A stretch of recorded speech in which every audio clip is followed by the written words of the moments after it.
if you were in the middle of the desert and there was a stop sign, would you stop or do you keep driving? Like you can clearly see no one else is around. Yeah. You're not going to get in trouble and you're not going to endanger anybody. Do you stop for the sake of obeying the law? I feel like that's kind of what the question's asking. If the law says to do it, like the Bible's pretty clear about as a Christian, I can't think of a good argument why not to. Yeah.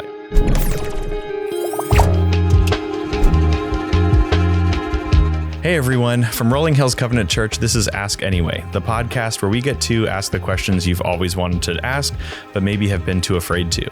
Got a question, but you're not sure if you can ask it in church? This is the place for you. Don't be afraid. Ask anyway. My name is Nick, and I'm the host for our discussion today, and I'm joined by Connor Miller, our high school pastor.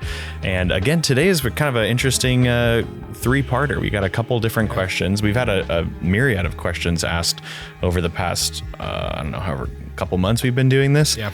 And some of them aren't long enough to do full episodes, but we want to be able to tackle people's questions, and provide some framework to think about it, maybe through a biblical lens that they haven't thought about before.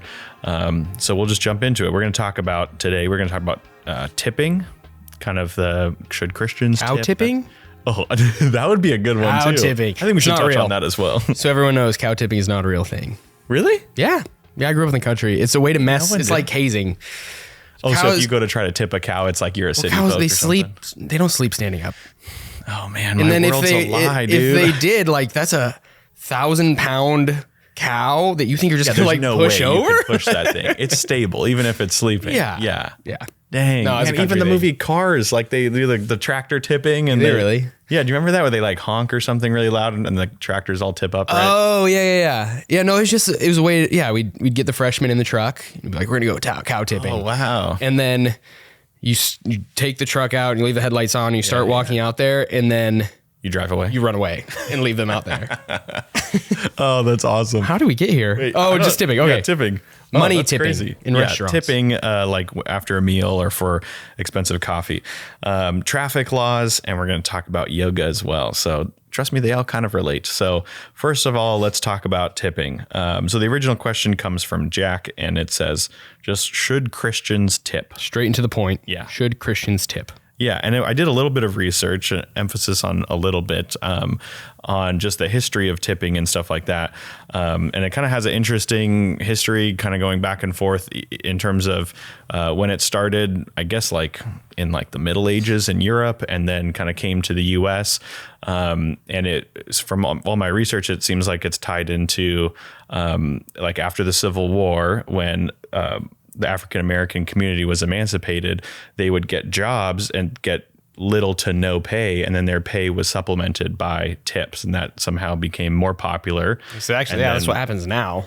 That like waiters make $4 you an make hour or less. something crazy. That's kind of like just built into the system, is like you make less and then you make up for that with tips. Yeah. And then eventually, like I guess the US passed laws, no tipping, and then they brought it back. And really? There are actually laws about it. Yeah. And then I mean, just recently too, like Trump was just like, hey, no tax on tipping. So tipping's like very like at the forefront of people's minds. That's wild. Yeah, it's kind of interesting. I think I only face it when I'm like literally going to buy a $7 coffee and they're like, would you like to tip 25%? And you're like, oh my gosh, so. I don't know about it. $9 cup of coffee. That's tough. Yeah. Yeah. And this is from a Christian perspective, kind of a tricky one because it's not like a law. It's not like we'd say it's easy to say, yes, we should because there are laws about it. There's not laws about it. Yeah. It seems. So we don't need to because of that.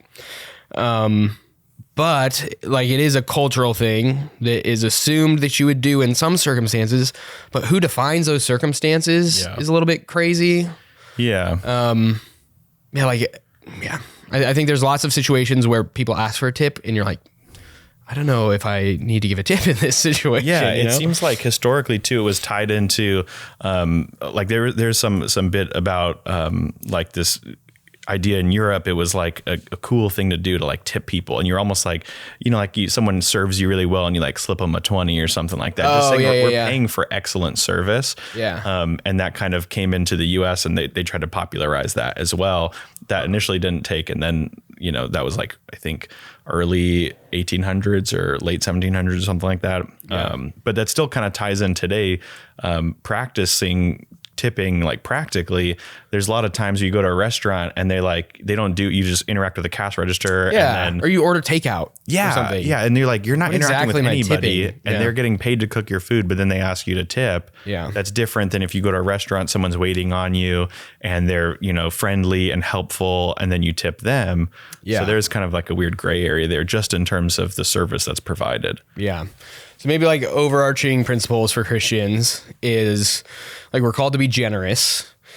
And in most passages where generosity comes up, like granted, in most of them, it's about caring for one another, like our brothers and sisters in Christ. And like even in I think it's 2 Corinthians, where Paul calls the church to like be cheerful givers. It seems like it's for this donation for the Jerusalem church. So it's hard to relate those one-to-one to like give over and above when you're paying for a service or something like that. But like as Christians, we are called to trust that it's God who's going to provide for us. And for that reason, we're free to be generous with other people. Yeah. So it's not restricted to just be generous with your brothers and sisters. Yeah. Be especially generous with your brothers and sisters in Christ. And recognizing the position that your waitress or waiter or whatever you're tipping, whoever you're tipping, might not be getting, they might be relying on that. Yeah, that's their true. wages might not be covering it. So you're not But just again, that's giving, tough. Like, how do you know? That's true, right? It's like, but then you also think like, oh, if I under tip, someone else will over tip and they'll cover that, So it's like almost like you're spreading out your responsibility to not like tip properly or something like that. Yeah. That's weird. Well, or the other way, I think maybe another Christian thing to talk about is, are you not tipping out of like revenge for them not serving well or something? That's a good point. Which is a tough thing. But if tips are like meritorious, then you should tip less than if they're bad, right? Well, is it supposed to be that way? I don't know. I think it's a bit of both, I guess. When I think of like the gospel and grace, like God gave us that which we didn't deserve, could never earn, and he like lavished it upon us. It feels petty for me to be like, I'm going to withhold $1.50 from you right. because you didn't smile when you gave me my ranch dressing. Yeah. Like, is that really going to Or set? you're like, it really wasn't that hard to get an extra water cup, like. Yeah, like are they really even going to notice? Is you like, no, I'm teaching them. They need to be a better server. By me giving them $1 less, I'm teaching them. Yeah. I don't know that you're actually I see. teaching them the lesson. Them a point. Yeah. I don't think you're actually teaching them the lesson that you think you are. Okay, this is super like anecdotal evidence, but if there's other service people out there in the service industry, they might or may not agree with this. But my mom was a hostess, a waitress in a restaurant for many years. And she, there's, you learn the types of people that come in, who's going to tip well and who's not. And Christians were the worst tippers. Oh, no, really? Pretty much yeah. Oh, man. By far. So maybe it's changed or something. It is disappointing. Well, that sounds disappointing, right? Like, shouldn't we be generous people? Yeah, just on reputation of Christians alone, we should be tipping more if that's the case. Yeah, that's a good point. Okay, maybe another one of these situations. Help me examine myself in my heart and tell me if what I'm doing is wrong. This is maybe an honest moment. Okay, yeah. Because this is something that I do and I haven't given too much thought and it might be sinful and I'm willing to hear if it's sinful, I'll repent. Yeah. So, for the whole world to see. So I'll go somewhere and it's one of these where they recommend a tip, and it's usually in both of these, I'll talk about two places. I'm not going to say names or whatever. But in both these cases, it's not a service that they're not bringing me food. They're not bringing me water. Like it's to go, it's takeout, that sort of thing. And then at the end, they're like, would you like to leave a tip? Yeah. And in one of these places, it recommends 20%, 22%, or 25%. Yeah. And in those situations, I'm like, that's insane. Yeah. I'm going to hit custom tip and leave like a 10% tip. I'll do the math real quick in my head. Yeah. And then I'll go to another place that the recommended tips is like 10%, 12%, or 15%. And in that case, I'm like, 15%. Like, sure.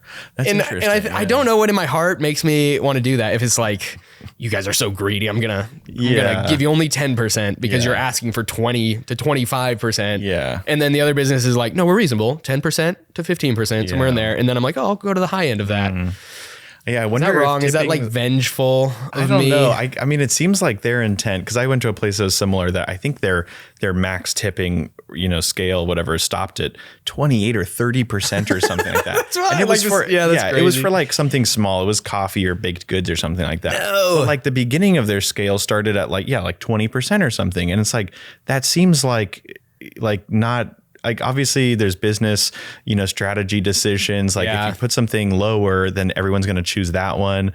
But it seems like if they're just saying, hey, this is reasonable, then you would say, 15%, you're not asking too much. I'd like to be generous, versus people who are like, no, we want you to, we're going to kind of trick you and make you give you that social awkwardness That's where they're what it looking is. at you over the counter and you're it's- like, I don't know, 30%. And then you just like paid $3 extra for your latte or something. crazy. It's like, wait, what? It's like it's these touch screens where it's like, here's your 3 options. It's not like a receipt where on the bottom it says suggested tip and you can pick one. Yeah. It's like, these are your 3 options. Choose. And you're like, no. And there is like a custom thing down in the corner. And there's a restaurant too nearby here actually that when you tip, they'll like ring a little bell. And if you don't tip, they won't and stuff. And I just think it's funny, like kind of like self-conscious that you're like, oh, everyone knows that I tipped. And then you're watching other people and you're like, did they tip or not? That's a good point. But I weird. always thought that was for like the kitchen staff. Cause like when just they for ring they it, say thank everyone you? says thank you. Oh, well, they didn't say thank you, but maybe that is true. Yeah. I don't know. Maybe we're not eating at the same restaurant nearby. I don't know. That has great fish tacos. It is. Yeah. But no one said thank you. Also check out that place. It's Palm Fish Tacos. Wednesdays, they're cheap. No, I was going to say too, it's different when no one carries cash anymore, really.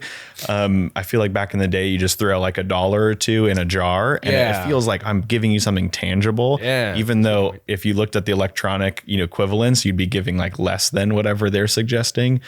So that's more of like I guess like a cultural thing or something, but I don't know. It does play into your mind. Like I resonate with you. I don't know if it's sinful or not, but I resonate with you where you're like, if you're asking for something that doesn't seem like you should be asking for it because you're being greedy, then I'll do a custom tip and give you like a couple bucks or something like that. Yeah. And I try to keep it at 10% because I don't know, what is it supposed to be? 10 to 15 is what I heard growing up. Yeah. Well, also, now this is like I've super petty too, but like if like you're like, oh, coffee's overpriced or something, I keep bringing up coffee. I really don't buy coffee out, but I just think it's so overpriced that almost as a way to stand on my soapbox and say coffee's overpriced, you like tip less. You know what I mean? Oh, like, yeah. And then you're like, but the guy like working behind the counter doesn't, or the girl, like they're not gonna. It's a personal attack against them. So you feel justified in doing it because something's overpriced. But does that? I'm just saying that might be sinful too. But that's where is I'm that going wrong? from. Like I think maybe that's wrong. That just because you feel like it's justified doesn't mean it actually is justified. Yeah. Perhaps this is like your pride, or me like being vengeful when I'm like, you expect 20% tip, like on the low end. Come on. Yeah. So maybe I need to rethink this and be more generous. I don't know. I don't know because I'm not. I feel like I'm being strong armed into leaving 20 to 25%. Totally. These places say like, these are your 3 options and that's it. Right. I don't think that's appropriate. I think taking the time to say custom tip but tipping is such a gray area because you could tip a bunch, you could tip a little bit. And that's what's tough for Christians is we're called to care for one another. We're called to be generous. Yeah. And I think with some of these jobs where it's like, it's pretty clear that the employees make like minimum wage and rely on tips, or like really low and rely on tips, that we are responsible to care for them. Mm-hmm. But again, it's hard to know, like, is that the case, or they could be killing it financially, Well, I think, that actually brings up my other point. I think, the Bible said in Luke 6:31, I think everyone knows this, like, treat others how you want to be treated, but it clearly says, and as you wish that others would do to you, do so to them. So if you're working in that kind of space too, how would you want to be treated? Yeah. So I think that can be a good framework. But the financial point that I wanted to talk about too is that it might be financially helpful for them to tip, but also if you're going out, eating out, or buying, kind of luxury items that you're having to tip more and you're feeling like, oh, that financial pain in your wallet. Maybe you shouldn't be eating do out. that. Like, stop. It's not worth it. If you're feeling the pain of tipping, you probably shouldn't be doing that. You know what I mean? That's true. I was talking to one of our young adults about this, and he had this situation where he was in college and he went out to get food and he didn't leave a tip. And the server actually came back and she was like, "Hey, you didn't leave a tip. Like, did I do something wrong? I just want to get better. I want to grow." And he was like, I'm just a poor college student. Like, I really don't have it. Yeah. I'm sorry. Yeah. And he was like, I just didn't eat out for months after that because of like how awkward it felt. It's like guilt. And he's like, I shouldn't be. Yeah. If I can't tip, maybe I shouldn't be eating out. Yeah. Yeah. And it seems like if been to a nicer restaurant, they get paid more, they get tipped more. Yeah. And it usually attracts better waiters and waitresses and stuff like that. So there's something to be said about like how much their value that they're bringing and how much that's rewarded with the tipping. But yeah, I think maybe thinking through that framework of what kind of example you want to set, even to the people that you're with too. Are you going to try to be greedy and hold on to all of your coins, or are you going to exactly. That's give good. some to the other person as well? We're called to be generous. It's a witness to Christ and how generous he's been to us. We're not supposed to be Scrooges walking around with our money bags exactly. Yeah. So yes, probably Christians should tip. Oh yeah. As a blanketed statement, I think you shouldn't go around not tipping as a way to make a statement. Like you're only hurting the person who's getting underpaid behind the register or behind the table or something like that. So I don't think there should be any blanketed rules of, not tipping, but maybe just be aware of your own finances before you start complaining about, how much tipping costs or whatever. That's true. But and there's probably just not much we can say to these situations where you're like, I don't think I should tip. Takeout? Should we tip at takeout? And that's just like a weird cultural thing. Yeah. That some people are gonna be like, absolutely not. And other people are gonna be like, no, you should. Be generous. They need it. Yeah. I don't know about that one because I guess in a restaurant, and verse it. We can't No, you can't. And in terms of restaurant structure, you tip your like waitress or waiters, and then they share it in a pool. Yeah, sometimes the cooks and stuff like that. Yeah, I don't know. Maybe not every restaurant, but if you're tipping and you didn't pay, like you didn't get served, but you still are paying the cooks a little bit extra, so then maybe it is a good. Yeah, I don't know. True. I always feel weird about that. If someone serves me, I'm totally fine. Yeah. Right. Giving them a tip. But if not, I'm like, but you didn't do anything, Exactly. But they cooked my food, They definitely did something. So. Yeah. So, I don't know. Maybe leave that discernment up to the viewer. That's good. It's one of these cultural things. Be generous, brothers and sisters. Yes. Okay. Let's go on to the second question. This one's a little bit less of a gray area, but also it seems like, as we kind of talked a little bit before, it is kind of still a gray area. At moments, I think so. Yeah. So it's traffic laws.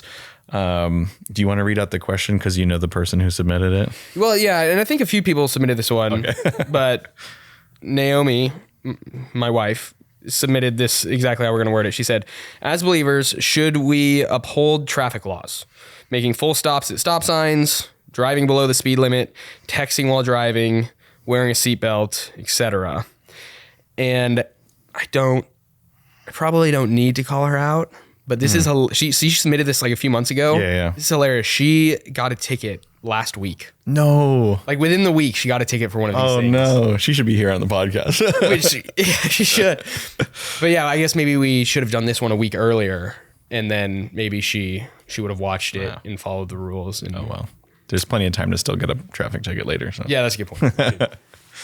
Okay, so traffic laws. So let's start with scripture. Because the scripture that relates to this is kind of jarring and painful at times.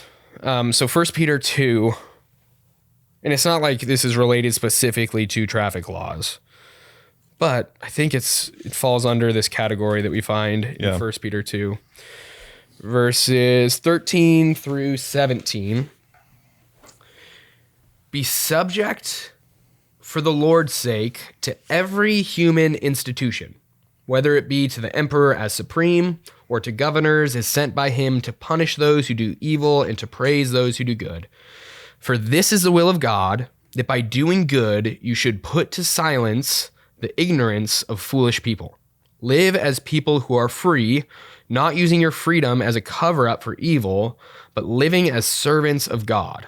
Honor everyone, love the brotherhood, fear God, honor the emperor. So specifically at the beginning here, 13, be subject for the Lord's sake to every human institution. The idea here is like all the laws of your government, be subject to them. And I think that's super easy. I think as Christians, we don't struggle with that very often. Right. But I think traffic laws is like maybe one of those places where we do struggle. Because we don't think of it as like laws, which we're called to submit to maybe. So there's a few categories of traffic laws that we should talk about, but stuff like it's a law that we wear a seatbelt. Like how I would love to find a way to like, maybe I wouldn't love to find a way, or like don't be on your phone. Yeah. To say like, actually it's not so bad, but like this verse, 1 Peter 2:13 says, be subject to all of the laws. Like everything your government tells you to do it. And then we'll get to the caveats. Yeah.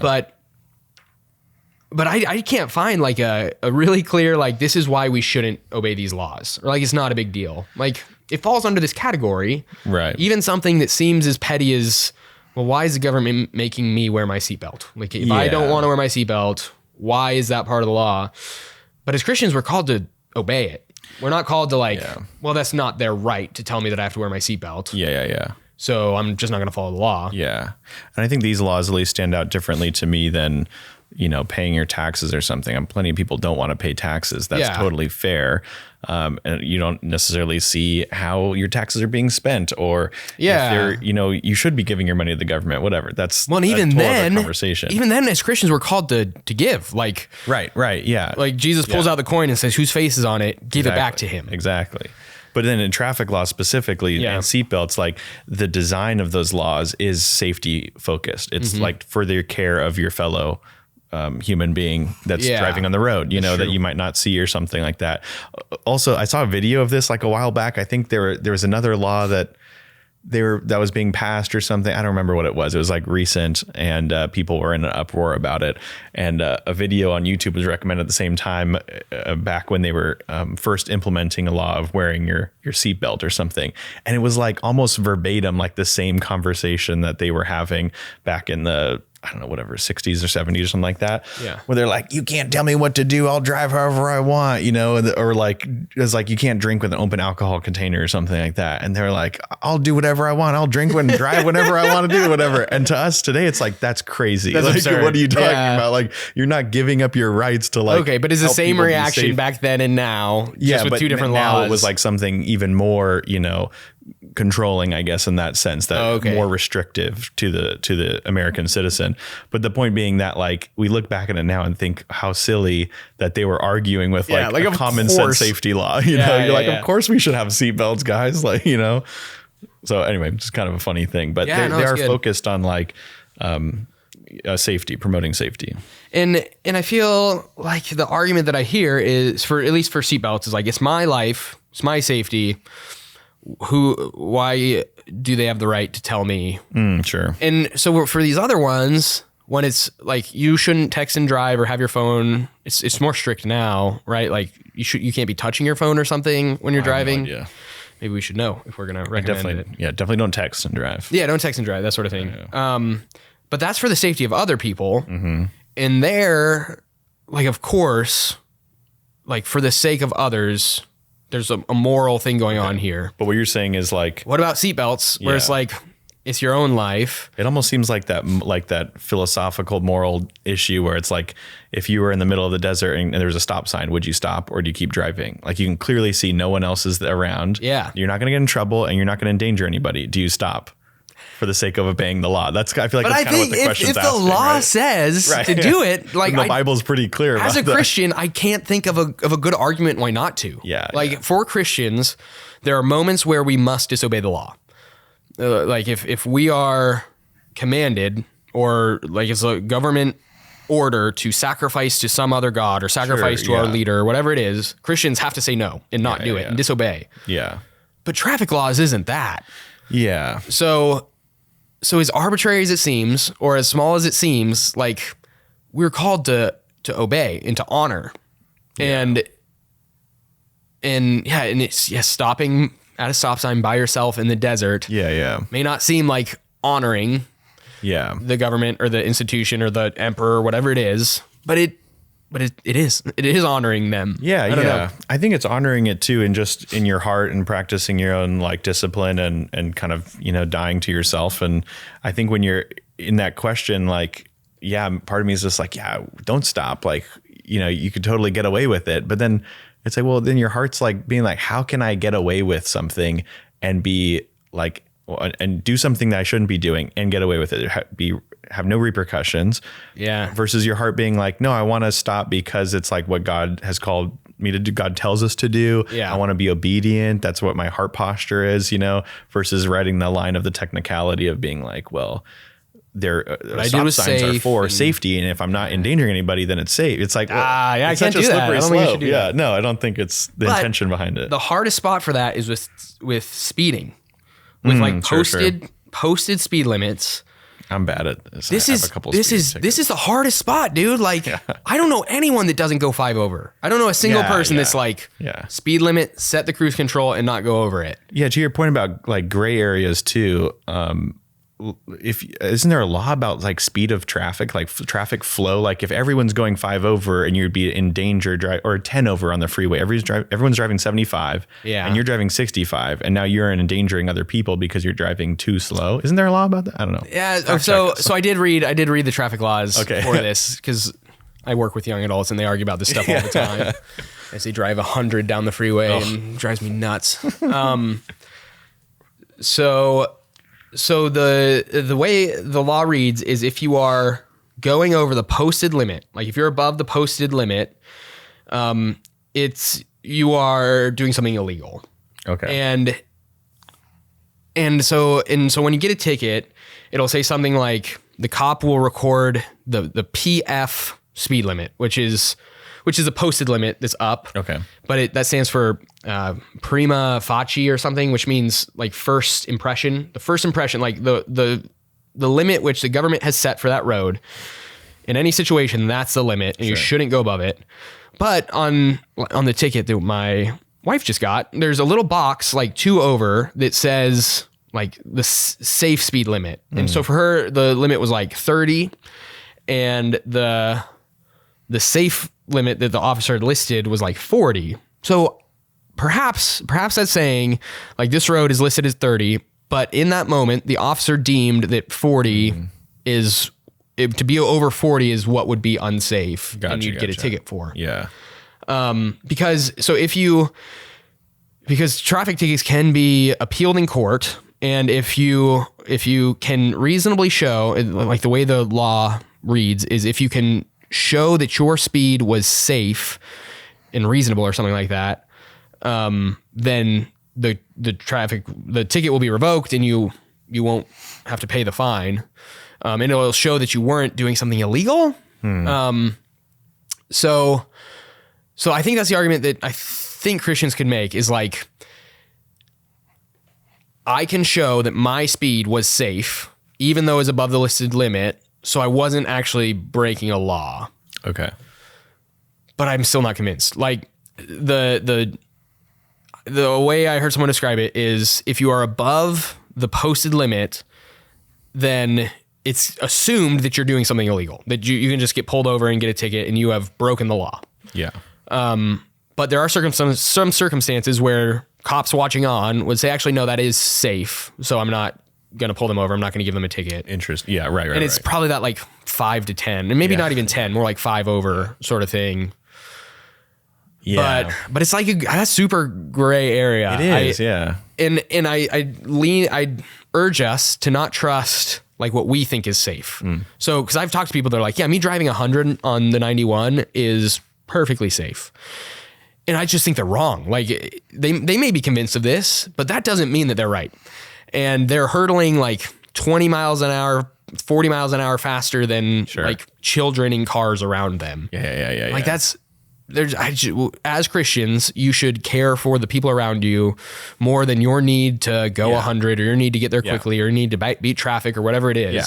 And we shouldn't be reckless with our own lives like that. Like, our own lives too. Yeah, you'd only be endangering yourself, but I mean, but you're not first. And then yeah, you're definitely not. And then you'd be killing yourself, being reckless for a reason that is so worthless compared to the value of your life and the way other people see you, the way God sees you. Yeah. To then throw that away because you just want to go fast or something like that is, wild. It's not the best strategy for living a long time. I think we should be reckless with our lives in some way, in like giving our lives to God, like pursuing the gospel and sharing it with other people. But when that comes to driving on the freeway fast, it's fun too. And don't get me wrong. I've literally, also it's weird that you brought up too, or it's interesting you brought up like the gray area when it comes to the discernment of the police officer sitting in the car or whatever with the speed trap or whatever.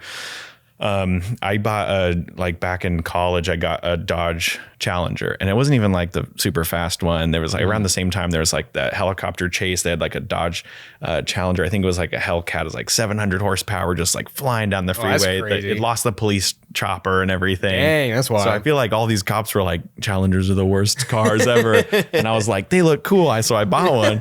You bought one because of that video? No, not because of the video. Okay. I just liked them. Unrelated. Yeah. But then I bought it in Texas and drove back to California. And the second day I owned it, I got a ticket. No. And I went from I think it was a Prius or something like that. So it was like so quiet and smooth, driving fast. And the speed limit in Texas when I was driving back was 80 miles an hour. And I'd never seen that before. So I think my ticket was like over 90 or something like that. And I was like, wow. So I get it. Like driving fast on the freeway is fun. It also made me think, why do people buy fast cars? Because that speeding ticket was so expensive. Ooh, not only the ticket, but then you're paying for insurance premiums. Anyway, it's just not worth it. Like to me, it's not worth it. Yeah. And I also got pulled over for another speeding ticket where I know and this is, other people have stories like this. I don't mean to be insulting, police officers or anything, but like, I know my speed limit wasn't what he said it was on the gun. Oh, but really? He said it was still that anyway. And I was like, okay, I don't know what to do with that, but I feel like it was kind of maybe tied to with the car I was driving, because I swear I would drive with my Prius. It was like a family car. I could go like 90 on the freeway and I was invisible. Wouldn't say anything. A cop would see it and be like, "There's no way a Prius can go that fast." That's funny. So all that to say, don't take my advice. Drive safely. But all that to say, it's also in a gray area because it's in the kind of the discernment or the discretion of the police officer watching to say, oh, they know that's okay. They're driving safe or something. And they're trying to do their best to profile cars and who could be a danger or something like that on the road, who's going to maybe act a certain way or something like that. But yeah, just be safe. Drive safely. Yeah. And if you're the person saying like, no, me driving 100 is safe. Like traffic was going 85 anyways, and I was just 15 above that. No, I recognize how much God values your life. Recognize how much God values everyone around you's life. Recognize that you're not as skilled and talented as you think you are. Right. Yeah. Like if you watch Fast and Furious and then you start driving really fast afterwards, you're like, no. How much is that like just coming out of pride or just not caring for other people? Yeah. Yeah. So I think I think traffic laws are it's far more important than we realize. Yeah. That perhaps this is sin in a lot of these cases. It's something as simple as I'm just going to change the music on my phone. No, the law says you can't hold your phone. Yeah. So don't. Yeah. I just don't see any way around 1 Peter 2 of be subject to all of them. And as minor and as little as it seems, because I think the principle that 1 Peter 2 is setting up is Christians, you will look different in your communities. It's this whole idea, even from when Israel goes into exile in Babylon and Jeremiah tells them care for Babylon. This is your country, put their interests first above yours. Yeah. This is your country now. We are called to seek the good of our countries and our states and our communities. And the way Christians do that is by selflessly putting others first. So those unbelievers around us are watching Christians do things like being honest with our taxes, following traffic laws, generous with your tipping, these seemingly minor things that all of them would be come on, that's silly. Yeah. You can fudge the numbers on your taxes. You're not hurting anyone. They have enough money anyways. And they're watching us be faithful and honest and generous in all these areas.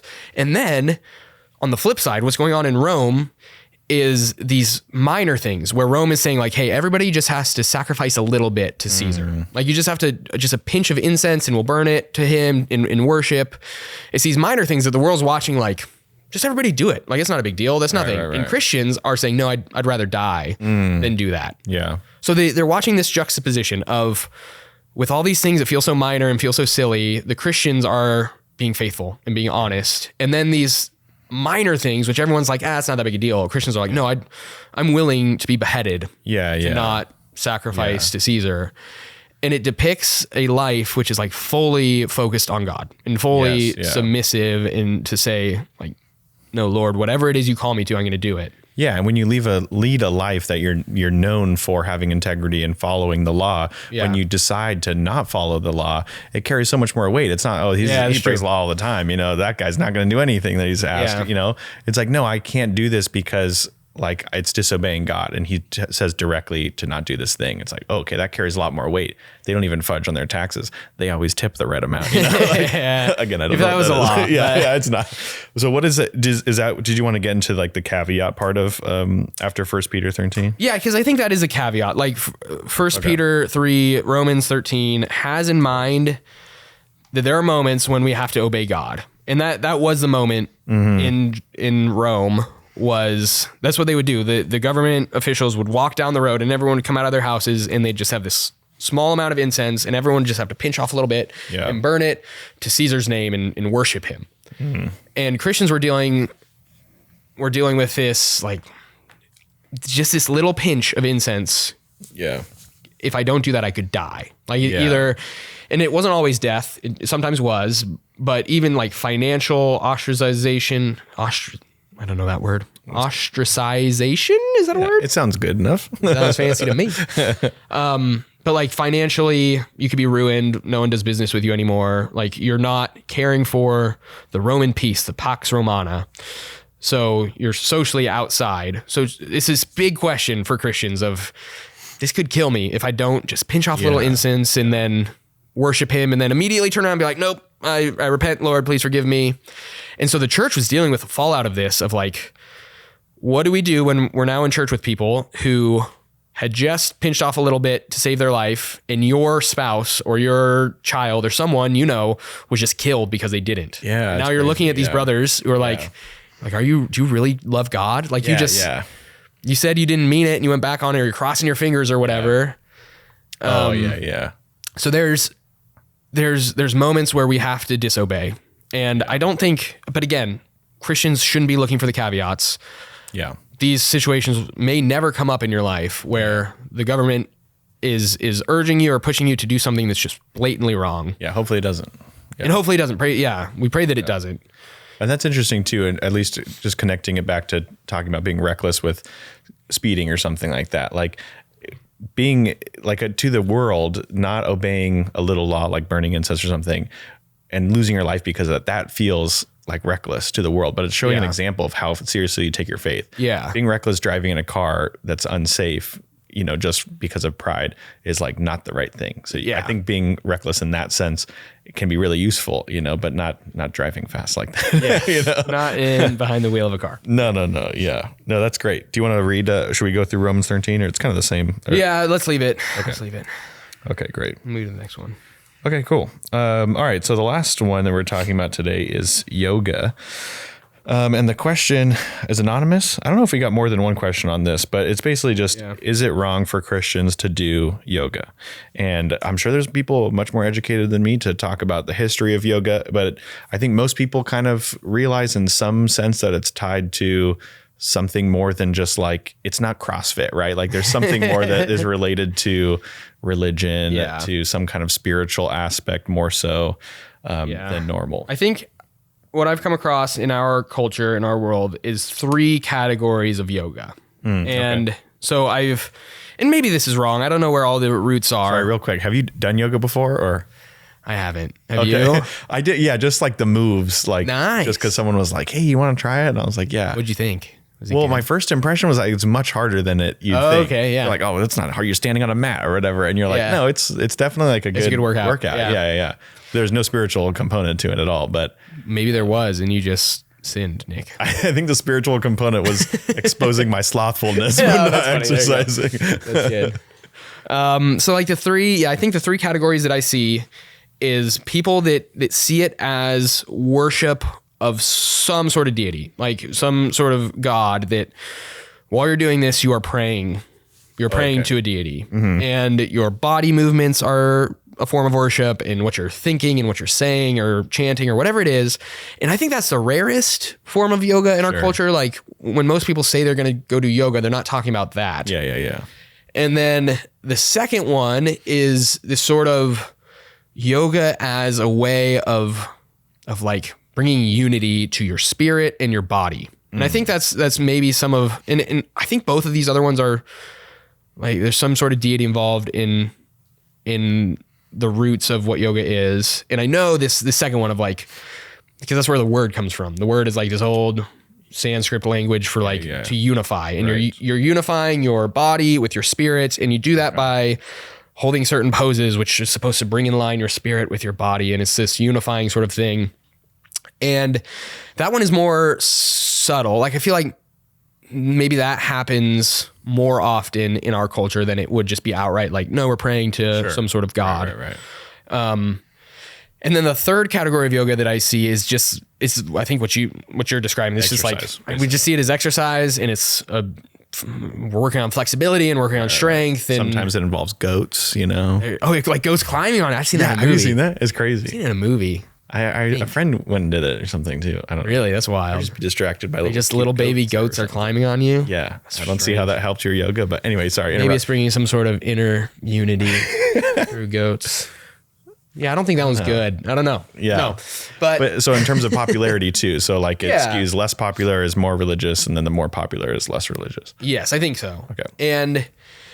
And so when we're talking about all three of these, in some sense, we have to be cautious about how it's viewed in general. And we'll look at a passage that refers to this like, if you are dealing with brothers and sisters or people in the world that view it as paganism, then you taking it lightly and just going off and doing it wherever and doing it in front of them and saying it's fine could be dangerous. And we'll look at a passage for that.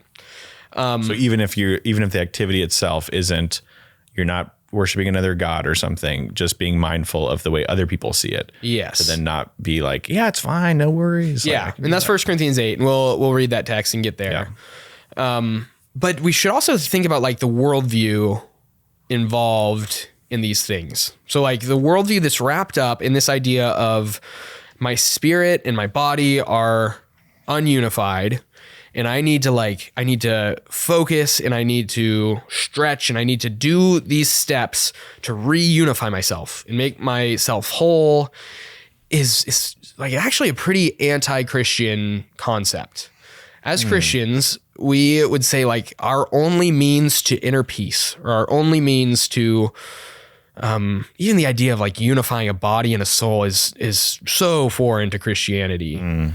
But like your means to inner unity or inner peace is not found by you performing these sort of rites or these exercises or any sort of physical thing you can do. Like your means to peace is through Christ and what Christ accomplished on your behalf. And the only way that you'll find any sort of inner peace is by looking outside of yourself to Jesus. And like Ephesians 2 talks about Christ is our peace. Like he is the one in whom we find comfort, we find unity, we find oneness. So just this whole process of, you need to really harness your focus and move your body in such a way and hold these poses, and that's what's going to unify yourself, and is kind of wrong from the start of we can't find peace inside ourselves. Yeah, that makes sense. I would push back just a little bit on the practical side, I think, of that, because I think that it is important to, like, I know my job is like sitting at a desk, it's like a lot of thinking or whatever, and just you don't use your body as much. So there's an importance to like exercising. I think that gets you out of your mind and into your body, and kind of in that way unifies those two things. You as a human being, you exist as like a physical creature, and there's a lot of like weird nebulous head stuff going on. So I think combining those two, getting in your body, going for a walk. I mean, exercise is proven to, alleviate, depression and increase your I don't know, dopamine levels or endorphins and stuff like that. So I think there's to that component, I think that makes sense to kind of link those two together. And Paul says, he's like, physical training is of some value, but training in godliness is of eternal value. Sure. So he does say like, some physical training is helpful. Yeah. Don't forsake your physicality just for like studying the Bible all day that's good. We're called to care for our bodies. Our bodies are a gift. But saying that you can get aligning your body in a certain way will gain this ultimate form of peace. It's like, no, that's clearly not the case. And Christians do not agree with that. Yeah. And even the idea that inner peace or attunement, like being attuned, can happen from you. Just wrong. Like right. We believe the reconciliation happens in yourself, apart from God. It has to be somewhere else. Yeah. Like we, in thousands of years of history, have just shown that like we can't find peace without Christ. Like we are helplessly lost. We are dissatisfied. We're broken until we find our wholeness in Jesus. Yeah, that's good. That's Augustine. Like I'm restless until I find my rest in you, O God. We can't find it anywhere inside of us. Yeah. So just from a worldview perspective, those first two aspects of yoga, I think, are pretty dangerous. Yeah. And the idea that like you could be praying to a pagan, doing some pagan prayers or something. Like if you're actively if that's the goal for you, definitely wrong. Shouldn't be doing that. If the goal for you is like aligning my spirit and my body, and I think that's pretty dangerous. To find some sort of inner peace, some sort of inner attunement, I think that you're barking up the wrong tree. But perhaps you're interested in yoga as this third category of like, no, it just feels, it's like a good exercise. It's good on my joints. There's no word of any of this other stuff when I go to the yoga class with my friends and if we can separate it for a moment, like how other people see it, because I think that's such a valuable piece of the conversation. Like, do you think there's a way that Christians can practice yoga and it's not tied to some kind of other, God worshiping thing? It's not sinful. And I think there is. Okay. And so that 1 Corinthians 8, let's read that. And because I think that's where we get to this idea. I'll set the scene by talking about the context before we read the passage, because it helps. And be thinking about like how yoga and what we just described could relate to this same idea of eating food sacrificed to idols. So what's going on in Corinth, and what this is pretty normal in Greek culture, is there are so many gods and so many temples and so many sacrifices happening that when a sacrifice would happen, they'd need to do something with the meat. And oftentimes it's a priest that would eat it. But they sacrificed a lot more than the priest could eat. So they had all this meat that they'd sell. And some people think that they sold it for cheaper because it was used as sacrifice. Some people think that the appeal of this was it was just closer. Like there's a lot of communities that this is kind of the main meat that they could get because they lived in this district that So Christians, after coming to Christ and trusting Jesus, learning the reality that all things belong to God. There's one true God. There's nothing else. The God is a creator of all things. Some Christians would see this meat that's being sold after it was sacrificed to a God, and they would say, look, there's nothing wrong with that meat. Like God created that meat. Someone used it for some sort of silly sacrifice, but that doesn't change the fact that it's God's. Yeah. And I can eat that meat and it doesn't mean anything. Yeah. But culturally, some of the things that were tied to this was this idea that like when you eat that meat, you are honoring that God. Or even some people talk about this idea with all this kind of old history. We don't know how much if this is true or not, but some scholars say that people saw it as like, if you ate enough of it, or if this was your main food source, if you did it in devotion, like you would gain some of the characteristics of that God that it was sacrificed to. Gotcha. So this is not only a picture of devotion, but this is you trying to like attain godhood. And so that was some of the culture around eating the food was there are some people who see it as just like, this is just meat and it's God's and I can. Yeah. Like the practical side. I can eat it and there's no other gods. This isn't really a thing. But other people, other Christians who came out of this world maybe or steeped in the culture are watching those Christians go into the meat markets and buy this meat and eat this meat. And they're thinking, oh, he believes in that God. Right. Like he believes in Zeus or whatever. Yeah. So maybe I should be able to do that too.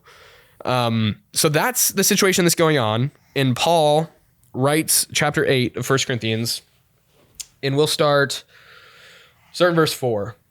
And then we'll come back to 1 through 3 towards the end. Therefore, as to the eating of food offered to idols, we know that an idol has no real existence, and that there is no God but one.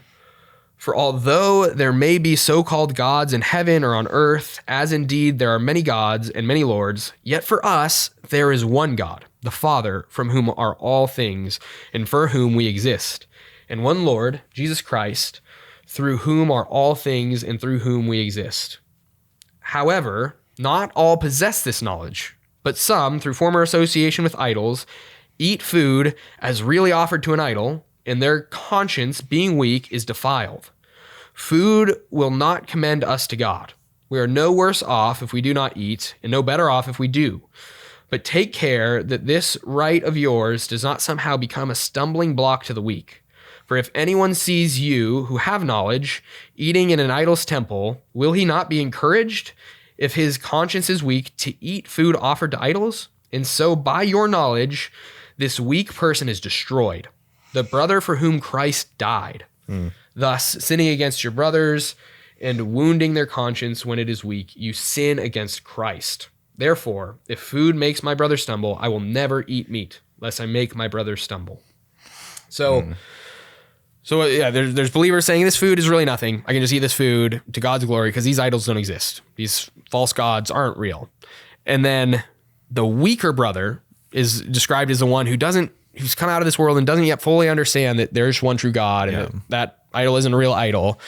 And now he is going to stumble because the stronger brother in the faith, the one that understands, is doing something out of their knowledge that is going to make them fall into this sin of breaking their conscience. Does that make sense? Totally. Yeah. Like for them, it is sinful because they think that for the weaker brother, it would be sinful to eat this food because they don't understand that, because they're doing it to the honor of some other God that isn't our God. Yeah. So if we transpose this to yoga, like there may be brothers and sisters in your life who were steeped in this sort of Eastern mysticism and yoga stuff. Yeah. Tai Chi, like all this world of paganism sort of things that is coming out of that and learning what it means to follow Jesus. And then they see you going to your yoga class and they're like, oh, I can still do the yoga. Like I can still worship those gods, or I can still find my own inner peace. Yeah. Could it be that your freedom, your knowledge is actually hurting your brothers and sisters? Though that's the sort of thing that we have to be really aware of. And I think that's where this yoga thing fits into the conversation with how we understand the Bible, is we have to be so careful that our freedom in Christ, our understanding of who God is, will not lead us to overstep our freedom so that others who don't know enough yet, who aren't strong enough in their faith, would fall into sin. Yeah. Because the contrast here is so interesting. Paul's saying you're stronger in the faith if you understand that none of this is real and you can partake in it without honoring anyone else but God alone. You're weaker in the faith if you don't understand that yet. But the stronger brother, how they respond isn't to chastise the weaker and to say, hey, get stronger, like figure it out. Just understand that there's one true God. It's not like pull them up, but it's like, no, you sacrifice your freedom for their sake. Yeah. It's the responsibility of the stronger brother to sacrifice. Yeah. He's not saying like, get stronger, weak brothers. Yeah. No, it's a stronger one. Bow to them. Yeah. It's sacrifice your freedom so that they wouldn't have a stumbling block. Yeah. It's interesting. It's unexpected because you'd think like, oh, just eating the meat is bad, and you'd think that would be the case, but it's like, no, actually the stronger believer knows that it has no power. It literally says that there's no existence of other idols. An idol has no real existence. So it's like, okay, you're that strong in your faith. It's just meat at that point, sustenance.